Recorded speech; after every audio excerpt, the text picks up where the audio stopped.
Hello everyone, it's Brian here in Toronto. Have you ever had one of those days where nothing seems to be going right in terms of making an actual video? That was my morning, so I just took a break, went to the pool, did my laps. Now I'm tired and possibly better able to do this. So if you've clicked on this video and read the title, you're probably wondering, what took you so long? Because my last video about John Cale was in April. So that's like 5 months ago. Yeah, and if you didn't click on it, you don't know what you're missing and probably wished it had been longer than 5 months. But in any case, I'm continuing with this John Cale series, my never-ending John Cale series. And we're up to part 9. So part 9 today is going to be a discussion of Helen of Troy, which was released in November 14th, 1975. Nominally his 6th record, but if you include some collabs and things, I'm not sure. You kind of lose track of his numbering because then he does soundtracks and whatnot. So 6th, I guess rock or pop album. So let's just look at the cover first, because that's a fun thing to do. I think the cover design was done by Judy Nylon. And I guess there's a couple of questions. Who is the woman in the mirror? Is that Joan of Arc? No idea. I tried to find out who the model was. I couldn't find it, but I didn't do a deep dive. I just tried to find out, and no one seems to know, or no one says. And then we have John, sporting a straitjacket, sitting in this rather ornate chair. And I guess I can be a fashion critic. I don't like the shoes, but maybe that was high art back in the day. And pants, I think, were lent to him by Judy Nylon. Not my style, really. I'm hardly the kind of guy that can talk about people's hair, so I will say I think that's the wrong era. That doesn't look like 1975 here, but maybe I'm misremembering things. But interesting cover. The straitjacket is interesting. I never really knew what to make of that, but I guess if there's one emblem that can characterize the 3 Island Trilogy records, it might be a straitjacket, because this is often called, these 3 records were often called schizophrenic, deranged, manic, unhinged perhaps. So maybe that is the best thing you could possibly be wearing on there. It's hard to say. On the back we have Chris Spedding, Timmy Donald, and Pat Donaldson. There are some other musicians on here. We have, for example, Alan Courtney, who has a spoken word thing in Helen of Troy, the title track. Brian Eno returns on synthesizer, and Phil Collins does some drum work along with Timmy. So in my last video about Push the Button, that thread, I may have maligned Phil Collins. I should have added that I think he's a fantastic drummer. I mean, perhaps those days are behind him now, but I mean, there's no questioning that he was a very good drummer. And I mean, he would have to be a great drummer, because John Cale invited him onto the recording process here. So let me show you the inside. And there we have John. Now, I said November 14th, 1975. I find it interesting that 4 days before that, Patty Smith's Horses record was released. And if you know that record, you'll know that it was produced by John Cale. He was busy at this time. So let's think about the Island Trilogy. 3 records were released in a period of about 2.5 years. He was touring. He was producing Nico around that time. He was producing Patti Smith. He produced Modern Lovers. And some people would argue that he was really the godfather of punk. I mean, that's debatable. I guess you can decide on your own if that's true or not. But he did have a really busy time. So his relationship with Island Records ended after this record for a couple of reasons, which I will mention, of course. So 13 months previous to this, he released Slow Dazzle, and then this record came out. No singles were released from this record, which I think is a bit surprising, because I think there's some really strong songs on here. The other interesting thing about this record, from my perspective, is that there were no pressings released in North America. So Canada and the United States did not get a pressing. We had to get them on import. And I'm saying I was way too young to have bought this when it came out. So you couldn't get it on domestic release. The first release of this record in the United States was on compact disc in 2013. Now, it should be noted that there was a compilation CD called The Island Years, which compiled all 3 Island records onto a double disc set, which was available in 1996. But to buy just the record itself, you had to wait until 2013. And in 2015, they finally released it on vinyl in the United States. And that's what this particular copy that I'm showing right now is. This is the 2015 United States pressing, the only pressing of this record. It has not been repressed, so I don't know how challenging it is to find, but it's kind of strange to me that it was only released once on vinyl in the United States. So that's a little surprising. There were 3 tracks recorded for the session that didn't make the record. One was called Willow Weep For Me, which was a cover version of a track by Anne Ronell. He did a cover of the Beach Boys' God Only Knows, and he did a track called Mary Lou, which showed up on a later compilation a couple years from this point. So I guess for me, the most interesting thing about this record is John Cale's opinion of it, and that is that when it was released, he criticized the record label for releasing it without his authorization. So according to him, it was unfinished, and they released it without approval from him. And that's very interesting. I'm going to read a quote from this, but essentially what he's saying is that he wasn't finished it. So he goes on to say, or he starts to say, it could have been a great album. I came back from finishing Patti Smith's Horses and had 3 days to finish Helen of Troy before I went on an Italian tour. I was spending 18 hours a day in the studio. When I got back, I found the record company had gone ahead and released what amounted to demo tapes.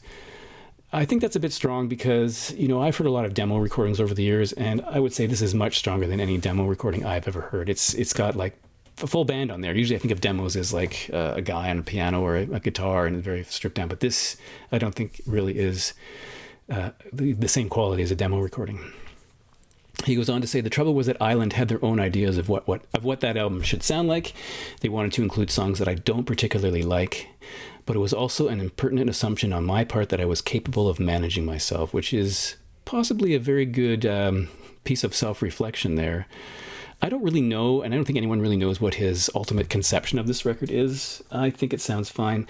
In fact, if you listen to this, in addition to the previous 2 records, if you listen to Fear, Slow Dazzle, and Helen of Troy, they all sound like they belong to the same era. They all sound like any song could have been on a different record from that era. They don't sound out of place to me. It's possibly true that it's a little rough. It does follow the sort of dark,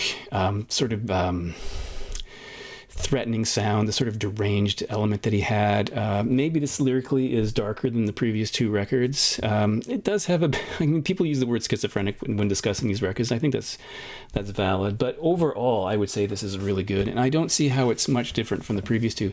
In fact, in 1996, I did buy the Island Years compilation, the 3 records that appear on 2 compact discs, and they threw in a number of bonus tracks.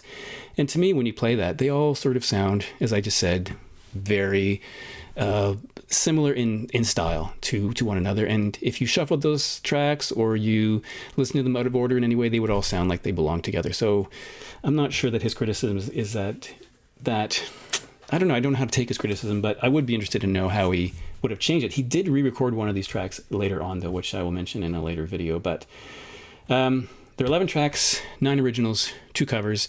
I will go through them, but I'm not going to spend a huge amount of time. I will try to put sound clips in if I'm allowed to. Sometimes YouTube they're always blocked in Russia and Belarus, so I don't know why. So the album opens on side A with My Maria, which I think is a really excellent song. It has the use of a choir in it, which I think is really excellent. It has a really great guitar solo by Chris Spedding. Phil Collins drums on this one. I think he does an excellent job. I guess there's this idea that a lot of his music is deranged, and I think maybe that word is overused, but I think that sort of applies here. It's hard to know. Lyrics come up inevitably when talking about John Cale music, and his lyrics are often impenetrable or difficult to understand, and this is no different. I mean, one of the things he sings is, she's a simple kind of girl, goes to mass, sees the blood of Jesus flow. I don't view him as necessarily religious or not religious. It's an interesting image. I'm not sure exactly what it means, but the song is actually really catchy, and I think it's a really good song.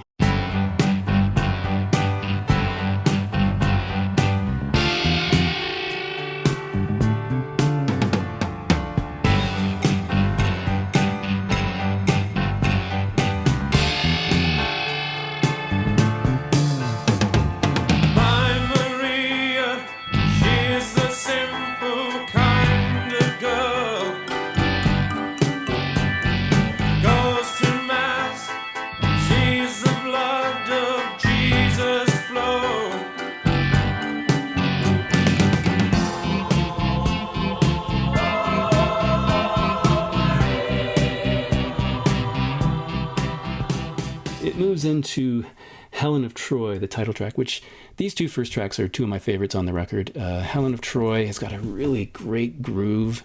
I remember reading someone saying that they thought it was decadent. I'm not sure what that means in terms of a song, but it's got a really good groove. Again, surreal lyrics, great Chris Spedding guitar, really excellent. I mean, it goes on a good clip, and it's really enjoyable, and you'll find yourself singing along to it. So I think it's really good.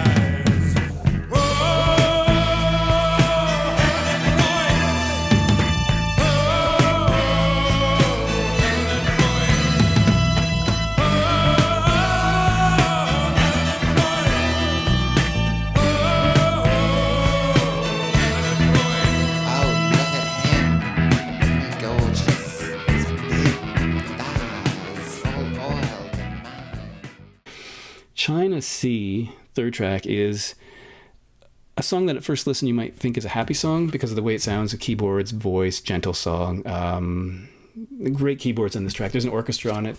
And but if you listen to the lyrics, it kind of gives you a different impression. Seems like you're always dreaming. Your mind is wandering far away, thinking about your boy in China, a junkie on the China Sea. And I guess there have been people who relate this back to Cale's love of Brian Wilson and his use of illicit drugs. I don't know if that's necessarily true, but it's an interesting, peaceful song that sort of suggests the sound of the melody that's at odds with the lyrics.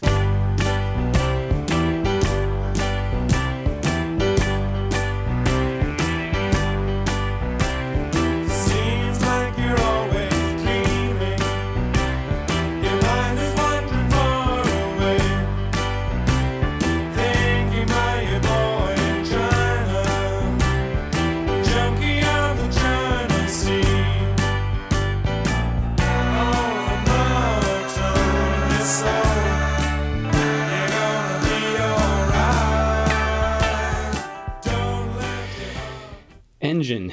This is kind of like the deranged element, in fact, because it starts off very quietly with a piano and a voice, and then the only way to describe what happens after is partway through it becomes sort of a chaotic mayhem. Just really weird. He sings something like, "Someone is always telling me you're just a loser, but I don't pay them too much attention." He goes into this trademark Cale sort of scream, which sounds a bit unhinged, and he says he want to find out what that something is that's driving me out of my mind. And then he goes into this sort of noisy section of just noise and chaos and mayhem, and he's screaming, "Burn, burn, burn, burn." It's really interesting, not for everyone, but I think it's really good.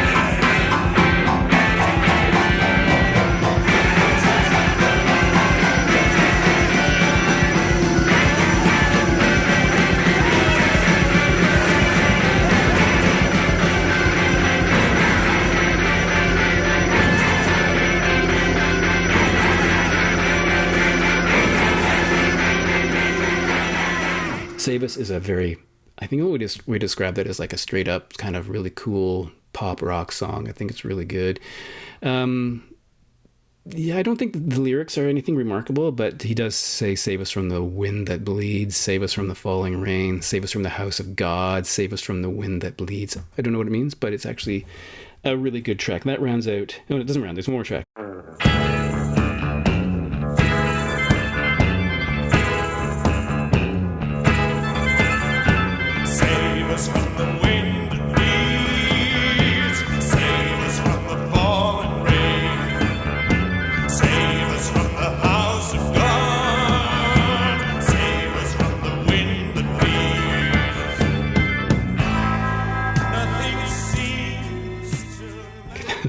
The track that rounds out side one is called Cable Hogue, and of all the songs in the John Cale catalog, this is the one that has confounded me the most because I've never fully understood what it means.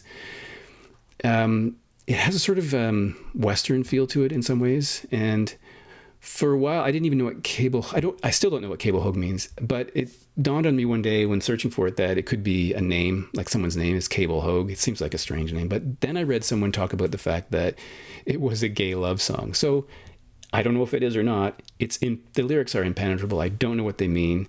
It's an infectious song. I really like it, but it's a mystery of what that song means. And who Cable Hogue is Cable Hogue a person? We'll never know. Cable, you know, I love you so. Cable, Cable, oh, I love you so.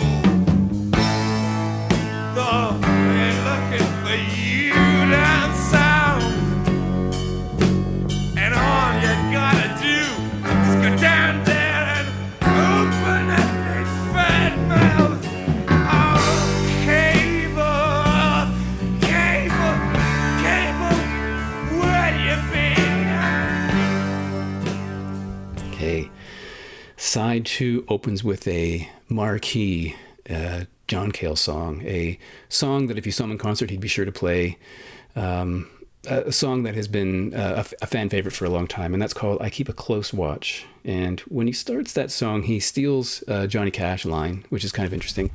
And it is he's kind of in full crooner mode. He's sort of like trying to be like a crooner. It's a beautiful rendition. There's a full orchestra, and it's kind of an emotional song about love, I guess.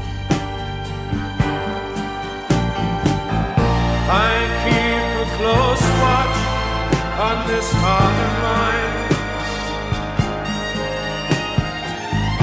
I keep a close watch on this heart of mine.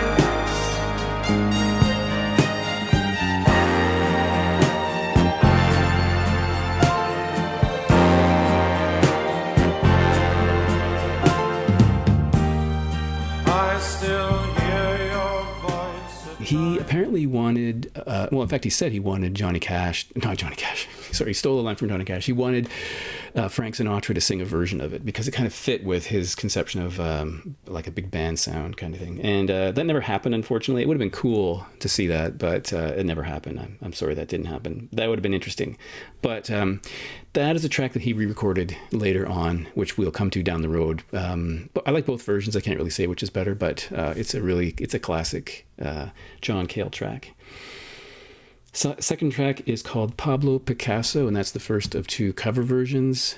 It is a cover of a Modern Lovers song. Now, John Cale produced some of the tracks on that album, tracks 6 through 9 on the Modern Lovers record that this appears on. And oddly enough, he recorded it before the Modern Lovers had finished it. So he kind of borrowed their song for this record. There is one other notable cover version of that song, and that's David Bowie's cover on Heathen, which I'm guessing was around 2015 or so. To be honest, I think John Cale's the best of the 3. Sometimes I don't like cover versions because the original is so familiar to me, but I think that's a really great rendition of that song. I really like it.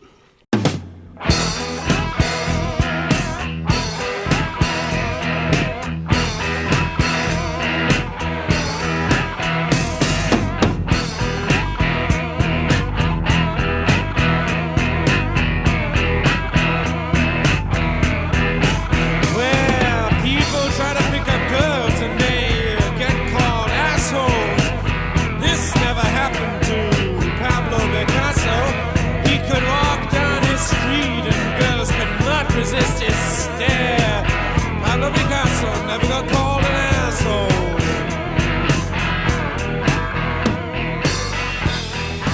Next song is Leaving It Up to You, and this is where we enter a bit of controversy, really, because in later pressings, the record label removed that track from the album and replaced it with a different track. The song is it sounds a bit threatening, partly maybe sinister, maybe evil. Again, it's hard to interpret the lyrics exactly. But there's a sort of sinister feeling. On the other hand, it's one of John Cale's best vocal performances, if you ask me. But it's hard to know exactly what it's about. But I'm going to read a stanza here so you get an idea of what the record company was dealing with. Although they released it without his permission, so it's weird that they would do that and then change something on it. But here's a stanza to give you a sense. And if you give me half a chance, I'd do it now. I'd do it now. Right now, you fascist. I know we could all feel safe like Sharon Tate. We could give it all up. We could give it all up. Now, when I first heard the song, I didn't know who Sharon Tate was, but some of you obviously will. It references the 1969 murder of Sharon Tate by the Manson family. So because of that, I guess they were worried that people would be upset by it. Even though it wasn't even released in the United States, they changed the song to Coral Moon. So in fact, there are pressings of this record that say Leaving It Up to You, but in fact, the record has Coral Moon on it instead.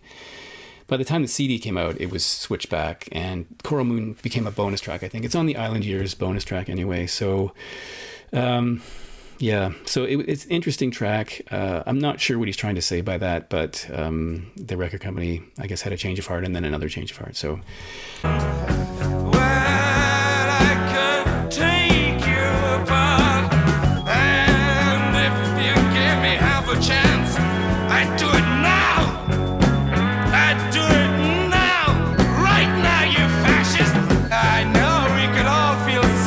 Sharon Tate, and we could give it all up. We could give it all up. And the newspapers, they'd be listening to me, giving it to you. And the radio, what about the radio? Oh, they'd be listening to me, giving it to you. Right, mama. Now, the next track is Baby What You Want Me to Do, and it's also a cover version. The original is by Jimmy Reed, and I don't think I've ever heard the original of that song. It's a good song. I like it. Chris Spedding sounds really great on the guitar.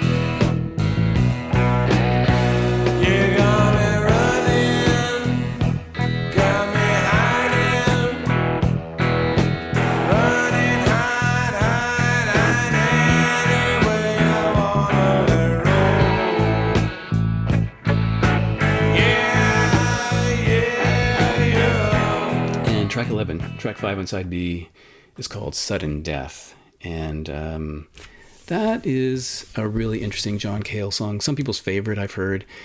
It seems to be about assassinations and societal upheaval in what appears to be third world countries. It's probably his most political song, but it's not clear what's going on. I don't know whether he approves of what's happening or is dismissive about what's happening, but there's a murderous mob at some point. It's a challenging song. I don't know what it means. So maybe I have to listen to it to figure that out. So...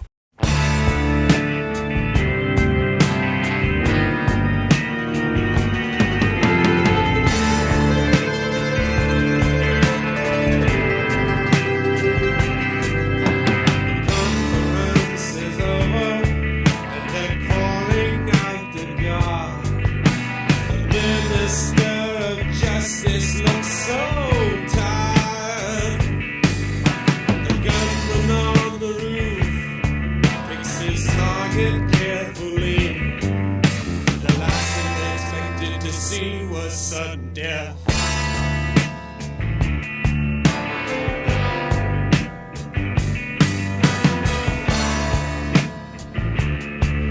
Altogether, though, this is a really good record. And of course, as I've been going along, I've been giving you my rating of it. So it's either essential, recommended, optional, or not recommended. And this one I'm giving essential to, as I did with the other two Island Years records. They're three of my favorite John Cale records. It's hard to pick a favorite from the Island Years. I like them all, but this is definitely an essential record. If you're a John Cale fan, you probably agree with me. If you're not, and you want someplace to start, apart from Paris 1919, I'd say the 3 Island Years records, Fear, Slow Dazzle, and Helen of Troy. I think they're fantastic. So essential music from John Cale, especially if you're interested in 70s rock. I think it's interesting to hear that because it's something that didn't get a lot of attention in some quarters, so I think it's very interesting.